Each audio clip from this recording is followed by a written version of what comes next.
I am standing in an unexpected place. I did not get asked to be a speaker. I just got an email that said you're having this conference, and it's like, man, I need to go to that. I said yesterday that I've been pretty much advocating, championing women, especially Asian American women, for the last 20 years.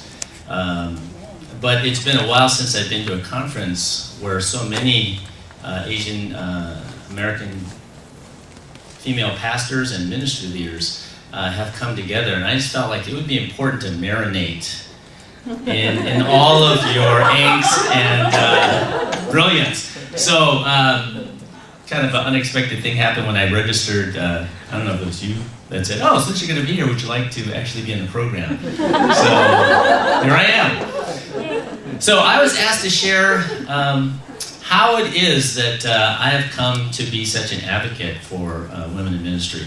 And so I thought that I would share who have been some of the key shapers and influencers in my life on this subject. So I'd like to start off by saying that the Lord has consistently used different women throughout my life to demonstrate the new creation reality that God has also clearly gifted and called women to lead, serve, and bless the body of Christ. Now, obviously, there have been men too, but that's not what this conference is all about. So it will look like it's only been women. But it is not an exaggeration to say that it definitely has been primarily women who have really shaped my thinking and my living this out. So the first one is my mother, who died several years ago of pancreatic cancer. I don't know if you can tell which one is me in this family photo. It's not my sister. Yeah. That's me before braces. I don't know if they tied back my ears or something, but I was having an ear issue back then. Let me tell you a little bit about my mom. My mom grew up as the only daughter in a family where her mother and father were from China. Her dad was a widower and had been matched with my grandmother, who was one of the last women in China to have bound feet. Okay, so if you showed me a picture of 10 old Chinese ladies and one of them was my maternal grandmother, I could not tell you which one was her because I met her once when I was 2. I think in learning her backstory, I think in her late 20s in those days in China, if you weren't married, you were, it's pejorative, you're an old maid, right? Mm-hmm. And so it was really a depressing thing for her to be shipped out from China to Seattle, Washington to marry this widower with one child who was not wealthy, right? And I think today, even though there was no clinical diagnosis, I think she was dealing with clinical depression, if not other mental illnesses. So you can imagine, she had bound feet, she had servants, and then she gets shipped off to marry this widower in America. And so she subsequently had 5 sons, and my mom was second to last, the only daughter. And my maternal grandmother just had it out for girls. And so my mother grew up just being physically and verbally abused. To the point where she ran away. She didn't call it running away. I said, "You ran away." And she says, "No, I didn't, I left." She left Seattle at 17 and went to San Francisco, stayed at the YWCA, and really decided to make a new life for herself. Why is my phone ringing? Oh, it's my flight. It's okay. Flight cost? Yeah, they just told me my flight's going to be late. Okay, so anyway, so I grew up hearing about these terrible stories. And my mother had all the makings of being an abusive mom. You know how that goes, right? It just kind of keeps passing on. But I think my mom went the opposite way. And so she was determined to put into her children everything that her mother didn't put into her. Now, because she was the only girl, and because of that, was picked on by her mom, she was determined to have only daughters. So if you can see in this picture, she was not successful. Her first child, my late sister, Melinda, that was like an amazing gift to my mom. She wasn't a Christian back then, but my sister was smart, she was pretty, right, everything. So my mom was about to relive her life through my sister. And my sister decided at age 5, because I checked with her later, I know what mom's trying to do. She can't have my life. This is my life.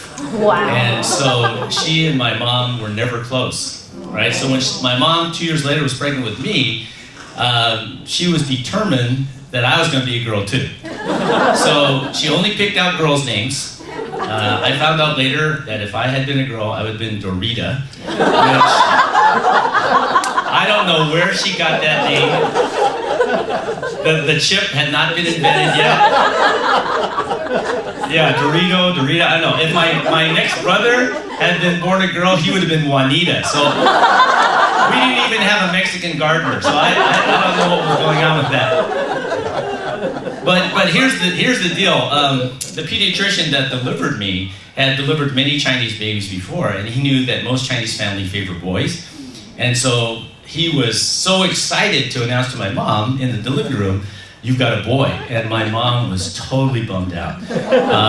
So I was all set up to be the neglected child. I was the unwanted child. In God's grace, I look back, I was a blue baby. So I had the umbilical cord around my neck, so as she was trying to push me out, I was strangling.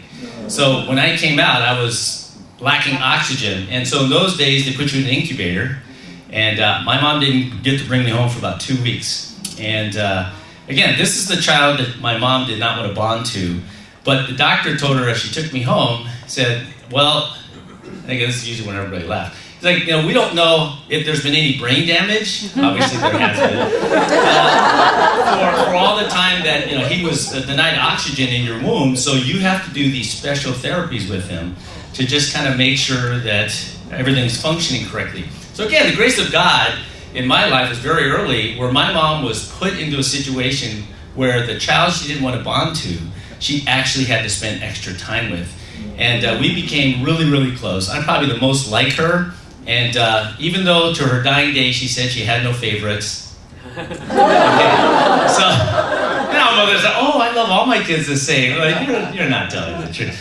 So I grew up with this rough start, but then a restart, and hearing directly from my mom that everyone should have a Kenny. That's what she called me, right?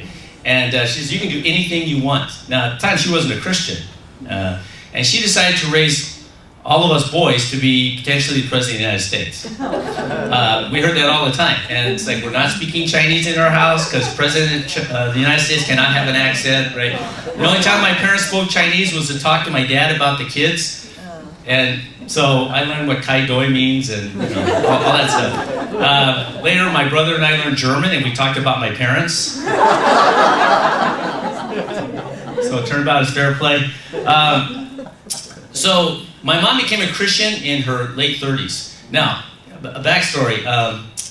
Even though she wasn't a Christian, she brought all of us to church because my paternal grandparents actually were charter members of the oldest Baptist church, second oldest Baptist church west of the Mississippi in Sacramento. And it was Baptist missionaries who taught my paternal grandfather how to speak English without an accent in Guangzhou area. Depending on whose version of the story you hear, they either performed my grandfather and grandmother's wedding as the first Christian wedding in that region, or from the documentation I've seen, the missionaries were there and they witnessed his wedding. Okay, but I'm not the first rebel in this family. My grandfather cut off his cue, and he left his 16-year-old bride in the little village, and off he went to America.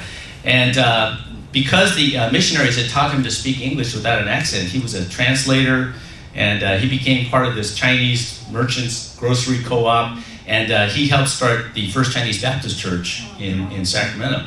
So I didn't find that out till years later. So because and then he died when my dad was like 7.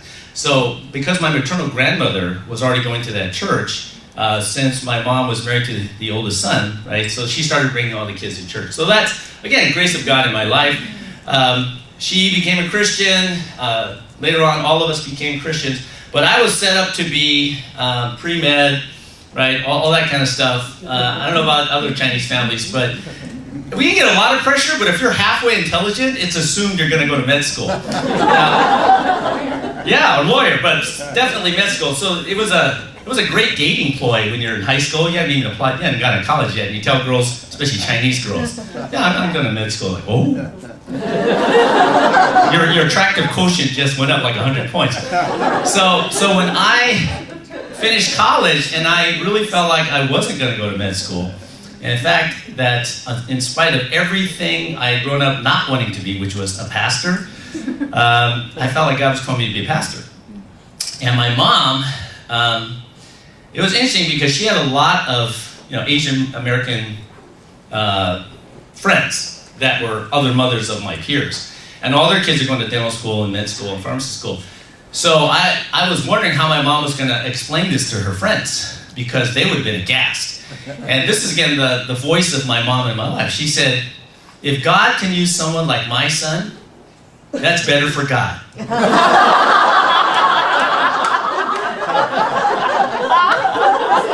Right? It's like, wow, God just scored.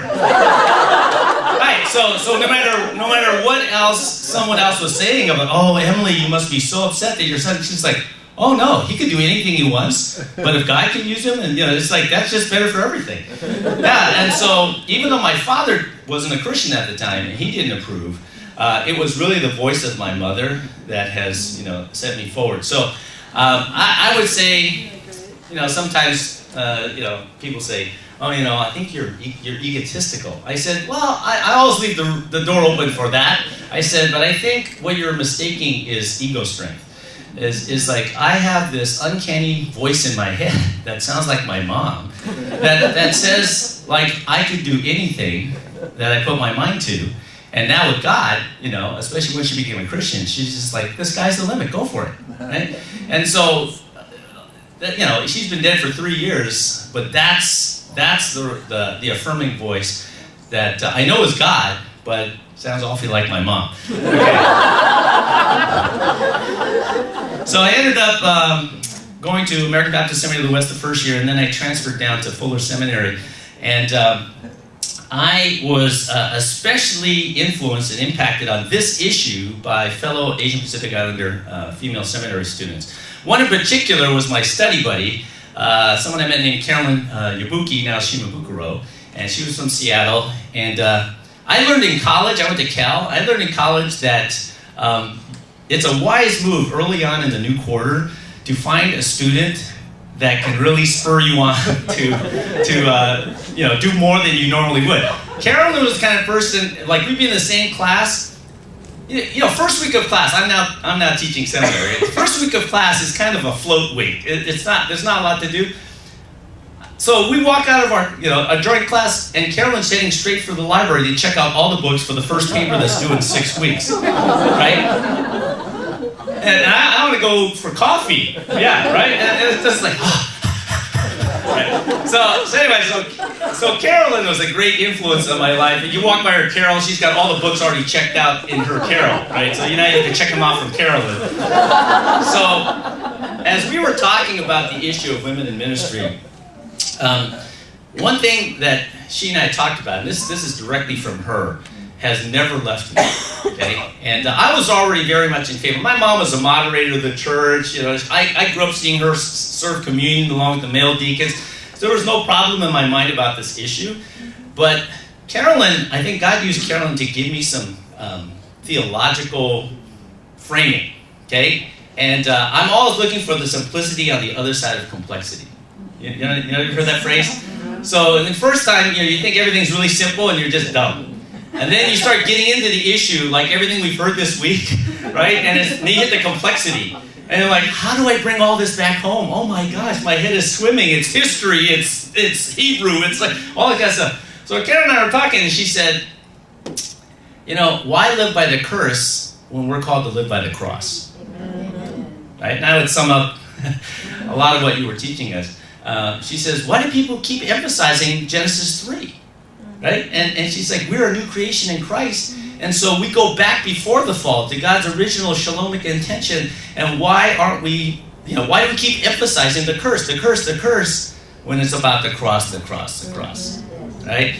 And so that has stayed with me ever since. I really feel like so many well-intended Christian peers don't realize that they're actually stuck in the curse, and they're not actually proliferating this new life that we have because of Christ on the cross. So thank you, Carolyn.